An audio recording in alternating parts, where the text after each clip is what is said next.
The night shift at Metropolitan General was always challenging, but this one would change everything. I was just finishing my rounds when they brought him in, an elderly man, unconscious, wearing tattered clothes and carrying no ID. Another homeless case, Dr. Richards sighed, barely glancing at the patient. Put him in the hallway until we clear a non-priority bed. But something about the man's face seemed familiar. Despite his ragged appearance, his hands showed signs of recent professional care. And the way he was clutching a worn leather notebook. I'll take him to room 712. I decided. It was technically reserved for VIP patients, but it had been empty for weeks. Are you insane, Sarah? Amy, the charge nurse whispered. If Dr. Harrison finds out you put a homeless man in a VIP suite.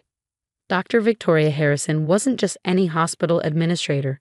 She was the CEO who turned Metropolitan General from a caring community hospital into a profit-focused corporation.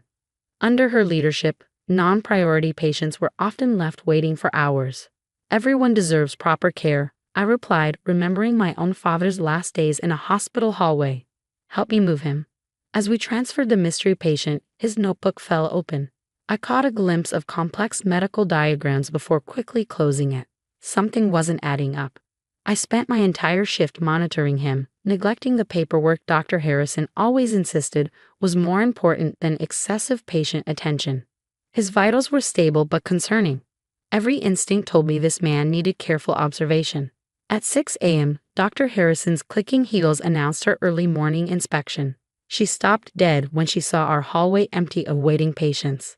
Where are the overflow cases? She demanded. Room 712, I answered honestly. I assessed the situation and... You put someone in a VIP suite without authorization. Her perfectly painted lips curled in disgust. Who? John Doe case, approximately 70 years old, brought in at 2 a.m. with... A homeless man. She cut me off. In my VIP wing. She stormed into room 712, taking in the scene with growing fury. Are you deliberately trying to destroy this hospital's reputation? He needs proper care. I stood my ground. His symptoms indicate. Your job isn't to think, she snapped. It's to follow protocols, and protocol says non-paying patients wait in the hallway. That's not healthcare, I protested. It's not what Metropolitan General used to stand for. Used to? She laughed coldly. You mean before I turned this failing hospital into a profitable enterprise? Clear this room immediately and consider yourself terminated. You can't fire her for providing care, Amy spoke up. I can fire her for misuse of hospital resources, Dr. Harrison smiled. Security, please escort Nurse Chen out of the building. And move this person to the hallway where he belongs. As security approached, the patient's heart monitor began beeping erratically. I rushed to his side, professional instincts taking over. Step away from him, Dr. Harrison ordered. You're no longer employed here. That's when the patient's eyes opened. He looked straight at me, then at Dr. Harrison, and spoke in a clear, educated voice. Actually, she works for me. We all do. Dr. Harrison froze. What? Thomas Chen, he said calmly, despite the monitor's warnings. Majority shareholder of Metropolitan General Hospital, and I believe we need to discuss how you've been running my father's legacy. The security guard stepped back. Dr. Harrison's face went from angry red to ghostly white. Because everyone in healthcare knew the Chen name, the family that had built Metropolitan General from a small clinic into a major hospital before mysteriously disappearing 15 years ago. But as Dr. Harrison stammered excuses, I noticed something alarming on the monitors. Mr. Chen's stable condition was rapidly deteriorating, and his next words confirmed my worst fears. Sarah, I'm afraid I've been poisoned. Code blue, I shouted, already moving to action as Mr. Chen's vitals plummeted. Amy, get me a toxicology kit. Dr. Harrison stood frozen, her perfect composure cracking. Stop, you're not employed here anymore. You can't. Either help or get out of my way, I snapped, starting emergency protocols. Years of ER experience took over as I worked to stabilize him. Mr. Chen grabbed my hand weakly. The notebook, he whispered. Don't let her. But Dr. Harrison had already snatched the worn leather journal from the bedside table.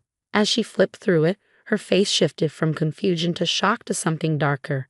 Security, she said quietly, clear the room. No one comes in or out without my authorization. That man needs immediate care. I protested. Oh, we'll get care, she smiled coldly. The best care money can buy. Just not from you. She held up the notebook. Did you really think we wouldn't figure it out? Thomas, that your little undercover investigation wouldn't be noticed. The security guards looked uncertain. Dr. Harrison, he needs medical attention. What he needs, she cut them off, is to understand that some things should stay buried. Like what really happened to his father 15 years ago. Mr. Chen's monitors were screaming now. But as I moved to help him, one of the security guards grabbed my arm. Not the hospital's regular security. This man wore an earpiece I'd never seen before. The poison, Mr. Chen managed between gasps. It wasn't just me. Check the general supply. Horror dawned as I understood. I've been noticing increased complications in routine cases over the past month. Small things, patients taking longer to recover, unexpected reactions to standard medications. You've been tampering with the hospital's medical supplies, I accused Dr. Harrison. That's why you changed suppliers last month. That's why you've been restricting access to the pharmacy records. She laughed, a harsh, unfamiliar sound. Tampering? I've been correcting a mistake. This hospital was supposed to be mine. Richard Chen promised it to me before his mysterious accident, but he left everything to his idealistic son instead. So you've been slowly poisoning patients, I said in disbelief, making the hospital look incompetent under the Chen family's ownership. Forcing them to sell, she finished smugly. The board meets tomorrow to discuss the hospital's future. Once they see the mortality rates, the malpractice risks. She patted Mr. Chen's hand almost gently. Don't worry, your death will be attributed to your homeless lifestyle. Such a tragic end to the Chen legacy. But she'd forgotten something crucial about emergency rooms. We never work alone. And while she'd been focused on me, Amy had slipped out during the chaos. The room's speaker crackled to life. Code Black in progress. All personnel implement Protocol 17 immediately. Dr. Harrison's face went pale. No, that's impossible. That protocol was deleted years ago, was it? Mr. Chen's voice was weak but clear. Or did you just think it was? The light suddenly shifted to ultraviolet, revealing something shocking on Dr. Harrison's hands and clothes. Traces of the very poison she'd been using glowing in unmistakable blue under the specialized light. But as security moved to detain her, she pulled out a syringe. Nobody move. One step and he gets the full dose. What she didn't notice was the slight smile on Mr. Chen's face, or the fact that his deteriorating vital signs had suddenly stabilized. Interesting syringe, Dr. Harrison, Mr. Chen said, suddenly sounding much stronger. But I believe you'll find it's filled with saline. Dr. Harrison stared at the syringe in her hand, then at the monitors showing Mr. Chen's stabilizing vitals. Impossible, she whispered. The poison was neutralized about 20 minutes ago, I explained, finally understanding. When I accidentally knocked over your coffee during the Code Blue. The antidote was in my ID badge dispenser, standard issue for all employees under Protocol 17. A protocol you thought you'd erased, Mr. Chen added, sitting up straighter. Just like you thought you'd erase all traces of what happened to my father 15 years ago. The ultraviolet lights continued to reveal damning evidence, blowing traces of various compounds on Dr. Harrison's clothes, hands, and even her designer handbag. You don't understand, she said desperately. Your father was going to ruin everything. His healthcare for all policy was bankrupting us. When he refused to change course. You arranged his accident, Mr. Chen finished, but you made one crucial mistake. Amy returned with a team of FBI agents, led by a familiar face. Dr. Richards, the dismissive doctor from earlier. Agent Sarah Chen, my supposed colleague, introduced herself. FBI Healthcare Fraud Division. We've been building this case for months. Dr. Harrison's composure finally shattered completely. The whole thing was a setup. Not exactly, Mr. Chen explained. We knew someone was poisoning patients, but we didn't know who. My homeless admission was a calculated risk to draw out the perpetrator. But Sarah, Dr. Harrison looked at me with dawning horror. She's just a nurse. Is she? Mr. Chen smiled. Or is she the person who first noticed the pattern of complications? The one who started documenting everything in that notebook you're holding? which, by the way, is transmitting everything you've said to the FBI. The notebook in her hand suddenly beeped, its hidden camera capturing her expression as she realized the full scope of the trap.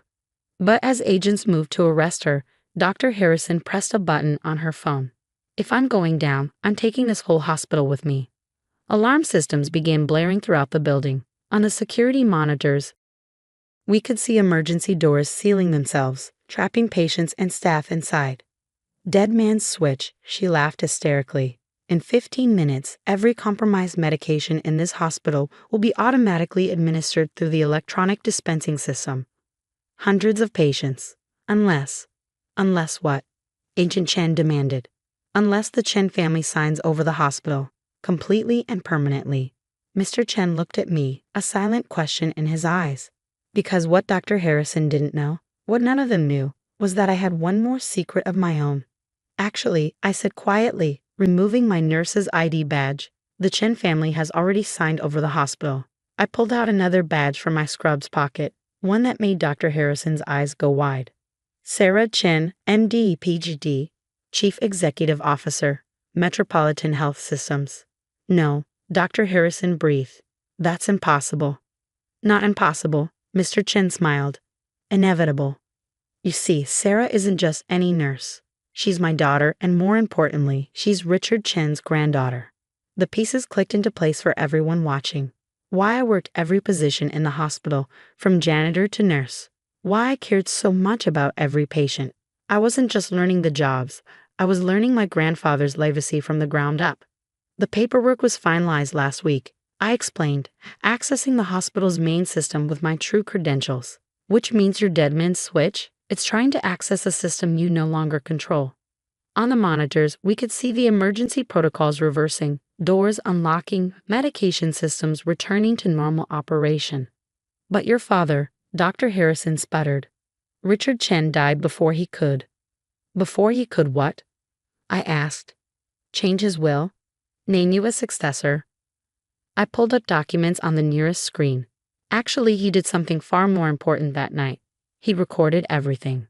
Security footage began playing, 15 years old but crystal clear.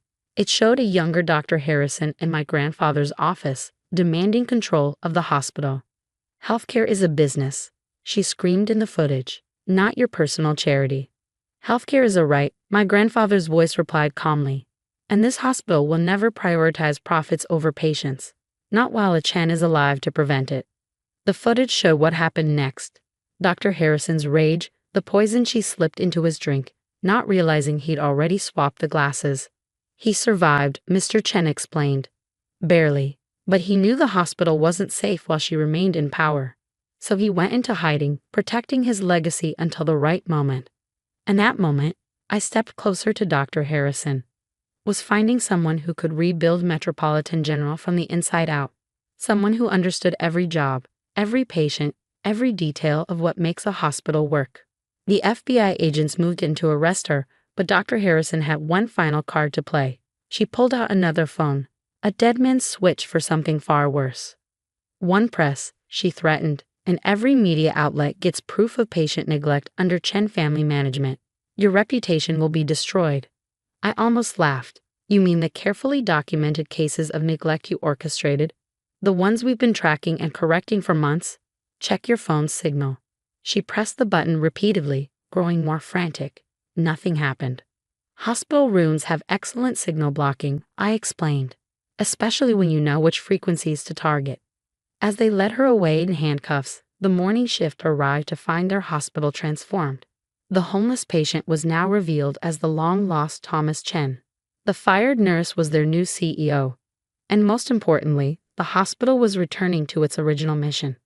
1 year later, Metropolitan General leads the country in patient care quality. I still work nursing shifts regularly, now with my real name badge. My father handles the business side while I focus on medicine, continuing my grandfather's legacy of putting patients first. Dr. Harrison serves her sentence in a minimum security prison, where she's required to provide basic medical care to fellow inmates. Sometimes the best karma is being forced to give the very thing you tried to deny others. The notebook that captured everything. It sits in my office, A reminder that the most important medical tool isn't technology or money. It's the willingness to care for every patient, regardless of their appearance or ability to pay. After all, you never know when the homeless person in your emergency room might turn out to be someone extraordinary, or more importantly, when an ordinary person might need extraordinary care.